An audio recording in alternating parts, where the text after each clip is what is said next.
Assalamualaikum warahmatullahi wabarakatuh.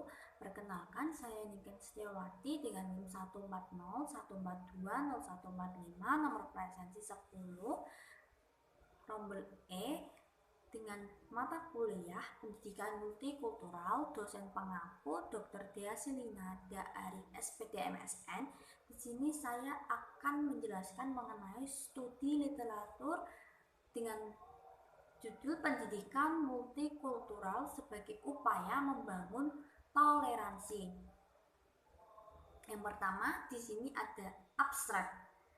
Nah, keberagaman etnis dan budaya di Indonesia memunculkan kebutuhan akan pendidikan yang memperhatikan unsur kepedulian dan sensitivitas terhadap masalah multikultur.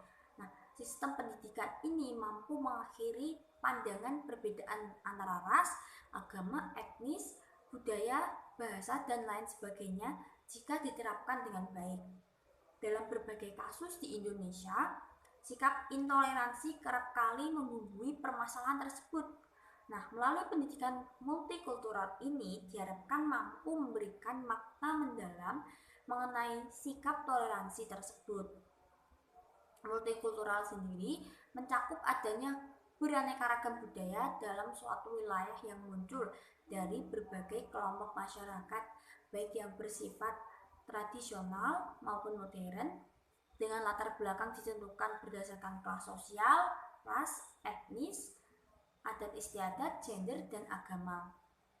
Keberagaman budaya senantiasa akan memberikan pengaruh bagi cara manusia dalam berpikir, bersikap, dan bertingkah laku.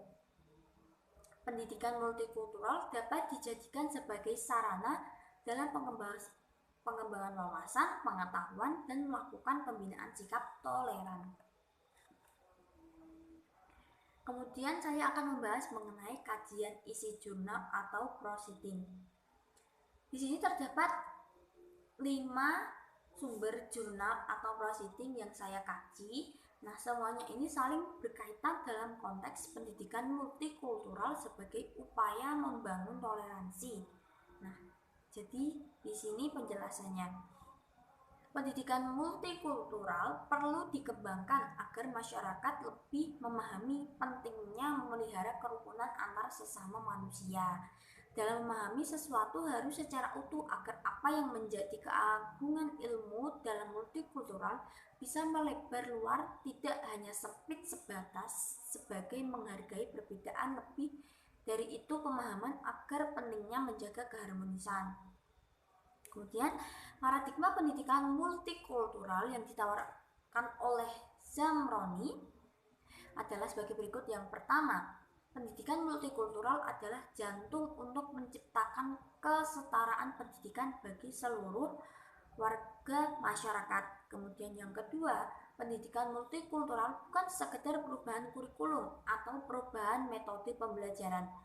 Yang ketiga, pendidikan multikultural mentransformasi kesadaran ke arah kemana transformasi praktik pendidikan harus dituju. Kemudian yang terakhir, yang keempat adalah pengalaman menunjukkan bahwa upaya mempersempit kesenjangan pendidikan salah arah yang justru menciptakan ketimpangan semakin besar. Pada satu sisi, kemajemukan masyarakat memberikan side effect atau dampak secara positif. Namun pada sisi yang lain, ia juga menimbulkan dampak negatif karena faktor kemajemukan itulah justru kadang sering menimbulkan konflik antar kelompok masyarakat. Jadi pada akhirnya konflik antar kelompok masyarakat tersebut akan melahirkan disabilitas keamanan sosioekonomi dan ketidakharmonisan sosial. Nah, kemudian dalam penanaman sikap toleransi di sini ada 2 cara. Yang pertama, mencontohkan dan menimbulkan toleransi. Kemudian yang kedua, yakni menumbuhkan apresiasi terhadap perbedaan. Yang pertama, mencontohkan dan menumbuhkan toleransi. Nah, di sini dalam mencontohkan dan menumbuhkan toleransi, hal yang dapat dilakukan oleh guru itu misalnya A. Harus memerangi prasangka buruk kepada siswa atau orang lain. Kemudian yang B, guru harus bertekad untuk mendidik siswa yang toleran. Kemudian yang C, jangan dengarkan atau jangan mengatakan kata-kata kepada siswa yang bernada diskriminasi. Kemudian yang D, beri kesan positif tentang semua suku yang diajarkan. Kemudian yang E, dorong siswa agar banyak terlibat dengan keragaman. Nah, cara yang kedua yakni menumbuhkan apresiasi terhadap perbedaan. Nah, dalam upaya menumbuhkan apresiasi siswa terhadap perbedaan dapat dilakukan melalui beberapa cara sebagai berikut. Yang A, latih siswa untuk bisa menerima perbedaan sejak dini. Kemudian yang B, kenalkan siswa terhadap keragaman. Yang C, beri jawaban tegas dan sederhana terhadap pertanyaan tentang perbedaan. Kemudian yang terakhir, bantu siswa melihat persamaan di samping perbedaan. Nah, bantu siswa untuk melihat persamaan dirinya dengan orang lain. Kemudian di sini ada tantangan dalam melaksanakan pendidikan multikultural. Ada 3 tantangan. Yang pertama ada agama, suku bangsa, dan juga tradisi. Agama secara aktual merupakan ikatan yang sangat penting dan terpenting dalam kehidupan masyarakat Indonesia sebagai suatu bangsa. Di sini menjadi salah satu tantangan dalam pelaksanaan pendidikan multikultural. Kemudian yang kedua ada kepercayaan. Dalam masyarakat yang majemuk atau masyarakat yang plural selalu memikirkan resiko terhadap berbagai perbedaan. Munculnya resiko dari rasa kecurigaan atau ketakutan atau ketidakpercayaan itu tadi terhadap yang lain itu seringkali dapat timbul. Kemudian tantangan yang ketiga yakni toleransi.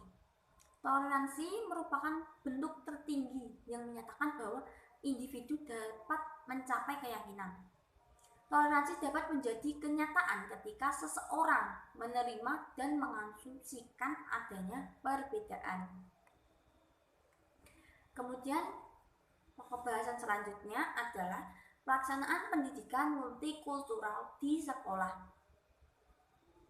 Jadi, pendidikan multikultural diperlukan untuk sistem menerjemahkan pentingnya keadilan untuk menerima pelayanan pendidikan dan meraih prestasi bagi semua siswa. Jadi, dominasi budaya tertentu perlu dihindari dalam pembelajaran di dalam kelas. Karena akan sangat baik jika budaya yang diperkenalkan dalam pembelajaran itu merupakan budaya multikultural.